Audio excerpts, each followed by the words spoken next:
કામ થા આપણે રોજ ગામમાં એક આટો મારવા તો જવાનું જ છે પણ કામ વગર ગામમાં હું કામ જવું ઈ બાને કસરત તો થાય આ ઈ હાસુ એ ના બાજુ જાવ એ વાડીએ જઈ એ તારો રિક્ષામાં બેસી જાવ એ ના ના હાલી નહીં બી પણ હાલી હું કામ વાડીએ જાવું રિક્ષા છે તો બેસી જાવ ને એ હારું ક્યાં વળત જાવ અહીંયા બેસી જાવ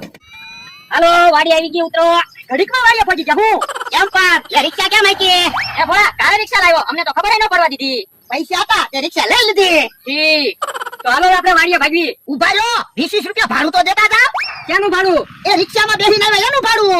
એ બાપા અમે તો હાલીને આવતા હતા ત્યાં રિક્ષામાં બેસવાનું કીધું તું તો તમારે રિક્ષામાં ન બેહાય ને તો તમારે પેલા સોખવાઈટ કરાઈને ભાડું થશે એમ તો પણ તમને ખબર ન પડે અમારે હું રિક્ષા પાણીથી હાલે ભાડું તો થાય જ છે ને ભાડું નથી દેવું લે તો કહી દો કે ભોળા દાદા 500 વીઘાના માલિક છે અને તમે બધા લુખે સવો બાપા એમ ન બોલતો કેટલું ભાડું થાય એ 60 રૂપિયા 60 રૂપિયા થાય ને 100 રૂપિયા થાય તો અમને ક્યાં વાંધો છે કા ભોળા દાદા